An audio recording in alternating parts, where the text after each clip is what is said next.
Nobody can control how they feel, but you can control what you do with those feelings.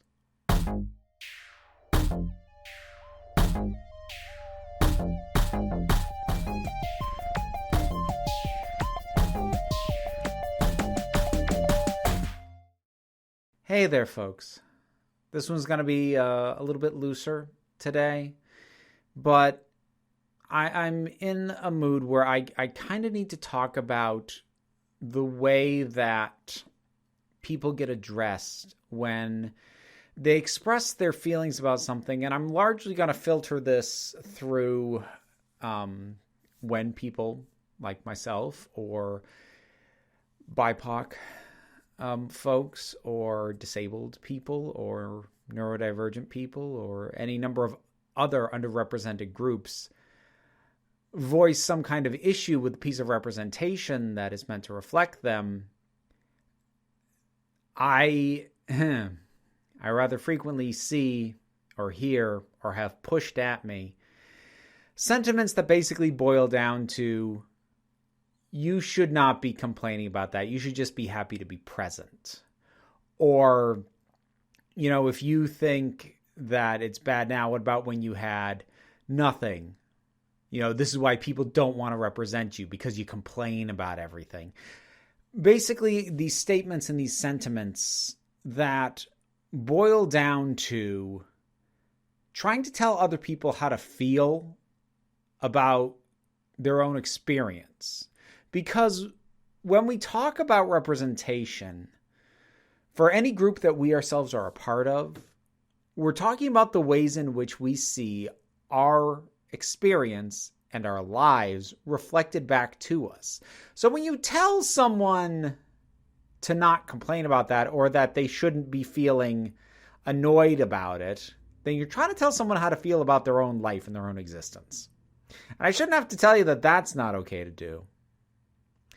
This is, as I said, going to be a little bit loose. I had thought when I was first conceptualizing this that I might, go and pull clips of the kinds of things that I'm talking about. But the truth is, I'm not going to do that because, one, if you need help finding examples of anyone who's going to yell at minority groups when those groups talk about representation or a lack of it, then you are not looking very hard, A. B, I don't want this to become a call-out channel where I'm citing specific people and then it seems like I'm throwing down a challenge. And C, frankly, it's not good for me. I avoid those kinds of channels if I can for a reason, because it's not good for my own peace of mind to indulge in that. I deal with it enough just existing in online spaces. Being here, being on Twitter, being on TikTok, which frankly can be a cesspool, and my own comment sections here. If you're a regular to this channel, you actually don't really see a lot of the worst parts of the comment section, because I police it diligently, and I have a lengthy list of flagged terms, phrases, and words that will cause a comment to get automatically taken out of public view and set aside for review so that I can see, oh, no, it's fine, and make it publicly viewable or kill it. More often than not, if it's triggered those filters, that's what I have to do. So I'm not going to cite specific examples of this kind of thing because I'm living it day to day, and I just need to talk about that and not have to show receipts for the crap that I go through. So, if it's all the same to you, we're going to move forward and take it as read that I'm not making stuff up.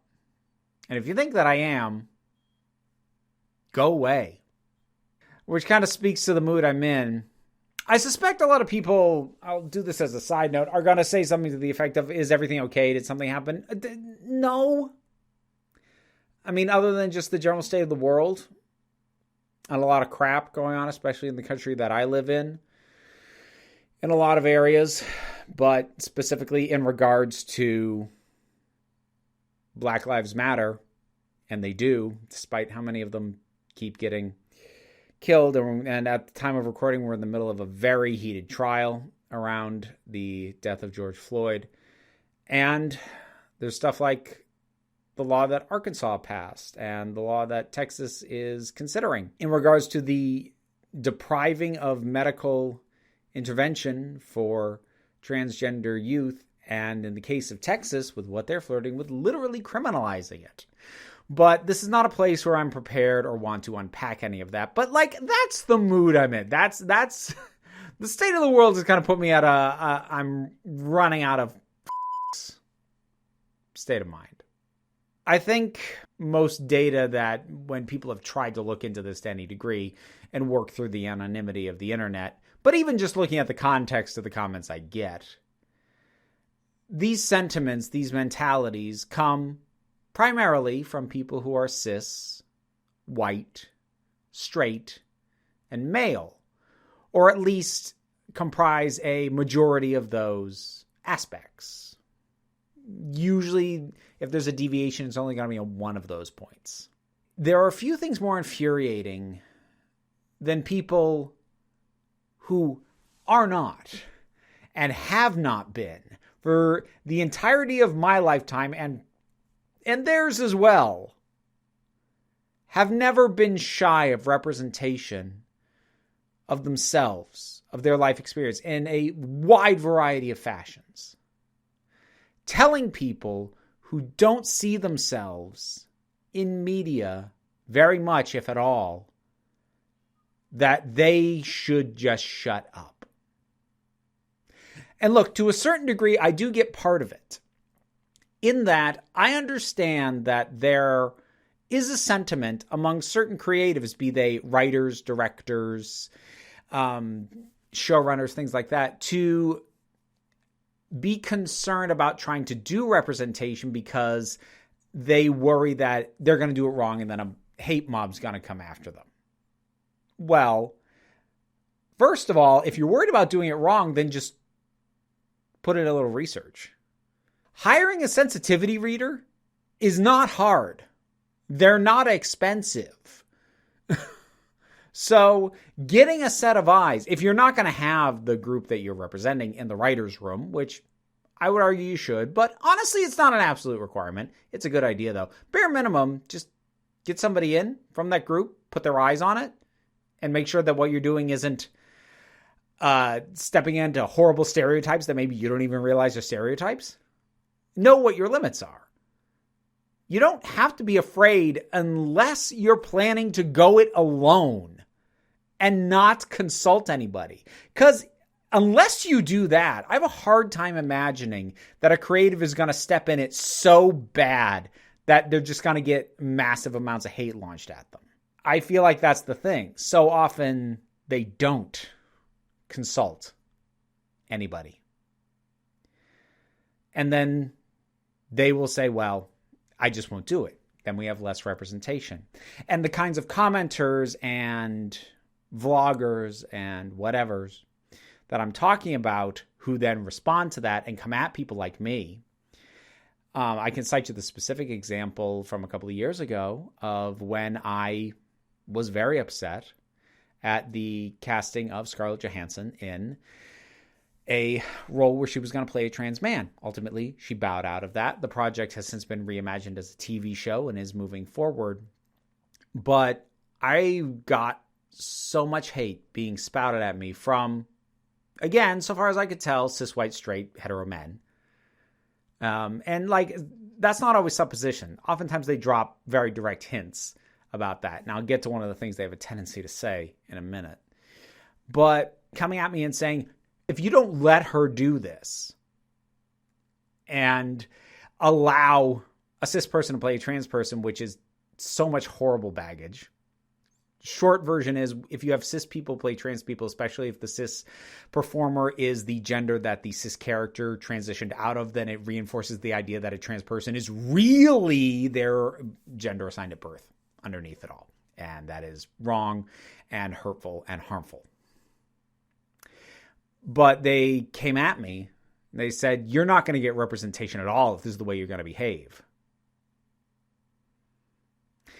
Basically, I got offered up a plate of bullshit. And I said, hey, this is bullshit. And was told, eat the bullshit or you won't have anything to eat at all. No, that's not how this is going to work. And I mentioned that, like, there are certain things that a lot of these sorts of commenters will say in comments to tip that they are cis, straight, white, hetero men, or at least any number of those things. Because one of the common phrases from people who want folks like me or anyone who talks about representation to shut up is, I don't complain about the representation of straight white men like me. Of course you don't. You don't have to. You don't have to because you have not lacked for it. You are not wanting for it in both quantity, quality, and variety. In all three of those areas, you have a smorgasbord of choices to find something that will represent you. Whereas people like LGBTQ+, and especially really specific slivers of it, honestly, other than gay men, the number of choices that we have to pick from in terms of our representation are very few. And a lot of them have a lot of problems. And if we don't say anything, it will never get better. And more to the point, ultimately, no matter what, nobody has a right to tell anybody else how they should feel, or that if they're angry about something, that they should be grateful, actually. Nobody has the right to tell you how to feel. Now, if you allow those feelings to turn into actions that are damaging and harmful or hateful, people can absolutely come at you for your actions, but not your feelings. If you don't like the fact that I'm angry over stuff like this or representation in general, tough. If you think I communicate my anger about that poorly, if you can tell me that in a way that isn't just telling me to shut up, I'm prepared to at the very least let that pass, if not engage with it. Because you can criticize the way that I'm going about this, but you don't get to tell me I can't feel. You don't get to say that to me. You don't get to say that to anybody. And you definitely don't get to tell people who are angry and upset that they should be grateful. You absolutely do not. And the lack of empathy is really at the heart of this. It is being either unable or unwilling to put yourself into the headspace of someone else. And look, your ability to do that is limited. My ability to do that is limited. Anybody's ability to do that is limited. I don't care how empathetic a human being you are. There's only so much you can do to truly comprehend the state of mind and the understanding and the experiences and the feelings of a completely different human being. There's only so much that you can do. But a total lack of empathy not only results in an absolute disregard for the impact of words that are said to minority groups who are trying to talk about things that are screwed up, but it quickly becomes more insidious and even conspiratorial. Because if you think to yourself, why are they complaining about representation? I don't complain about representation. And if you are unwilling or unable to put yourself into the headspace, to establish empathy with those people, then maybe you start asking, what's their real reason for wanting representation? Because you're taking it for granted that they can't just want it because they feel underrepresented, because I don't. So clearly that's not a thing.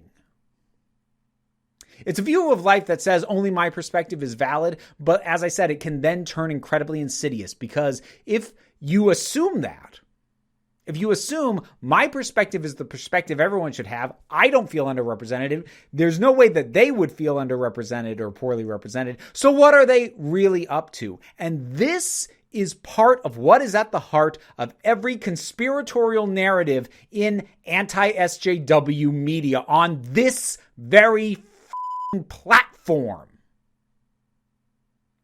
People who are unable to understand why other human beings are upset or angry or disappointed or frustrated, and instead look for a sinister motivation behind what they're doing because they assume that what they say is their motivation. Just anger at not being represented. Well, it can't just be that. So what are they really up to? And that's where you get narratives about how representation is a Trojan horse to instill and indoctrinate concepts into children's minds. Because if you can't simply express empathy and understand another human being's frustration, then the motivations that you come up with instead are going to be nonsensical and often sinister. And this is not purposeful. Don't mistake this as a conspiratorial narrative for me. I'm not saying that people do this on purpose. They don't. They don't sit down and think, ooh, what conspiracy can I weave about these SJWs? Ooh, maybe some of them do. I don't know, but it doesn't matter. I believe that in the vast majority of cases, no. They're not doing this on purpose, but they are refusing to express empathy and come to understand another human being. And so if you can't understand another human being on their own terms, and you can only see them through the lens of your terms, and you can't understand the motivation that they claim, then you have to assume that there's a different motivation. And since you're already assuming that they're lying, then that enables you and allows you and gives you permission to construct bullshit. Harmful, hurtful, SJW, woke, liberal, cultural Marxism, conspiratorial bullshit. These are rabbit holes. Emotional, mental, thought process rabbit holes that people fall into, rooted out of a seed that simply says, I don't understand you and I don't want to. At least not on your terms. And let me also be clear, this is not a mentality 100% restricted to the anti-woke, anti-SJW brigade. I do personally feel it is far more prevalent on that side. But as I said, I'm not going to construct a conspiracy narrative about them because I'm telling them not to construct one about me. Because unless you're a billionaire with the finances to actually influence public policy, which is screwed up and is a thing that shouldn't happen, but it does, and it is, then no, I don't believe. If you're just a commenter, if you're a YouTuber, if you're on Twitter, no, I don't think you have a sinister plan. I just think you refuse to view the world through the lens of anyone other than yourself. Don't tell people how to feel. And when they tell you how they feel, unless you can give a reason, a tangible, substantive reason to back up the idea that they are not being honest or genuine, then believe them when they say why they are upset or why they are saying the things that they are, or why they are angry. If you must take issue with something, take issue with what they do with that anger. And let's take it one step further. If you're going to say, okay, I understand the problem, but you're going about fixing it the wrong way, you better have an alternative to offer up. Because if you're just going to tell people you're being angry the wrong way and not tell them the right way to do it, then you're just, again, that is a more elaborate and less direct way of telling them to shut up. Don't tell people to shut up. Don't do it directly. Don't do it in a roundabout fashion. Don't do it in my comments. This has been rattling around in my head almost all day, and I needed to get it out. And maybe it's selfish of me to use this platform as a personal therapy and venting thing This is probably one of the more tangential to the remit of this channel sort of rants that I've done in a long time. Sometimes I need it.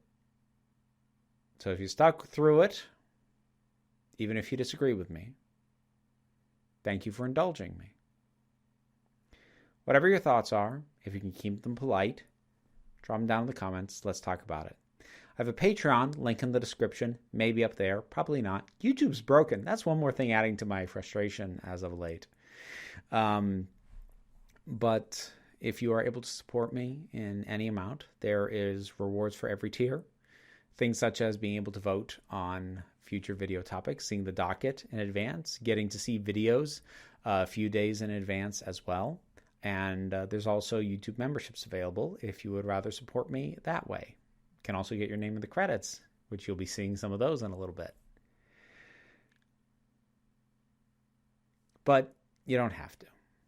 The usual stuff like share, subscribe, the bell. Hey, why not? Those help me out too. But you don't even have to do that. Because for all my ranting and rambling, you are the council. And I only run the meetings. Until next time, this council is adjourned.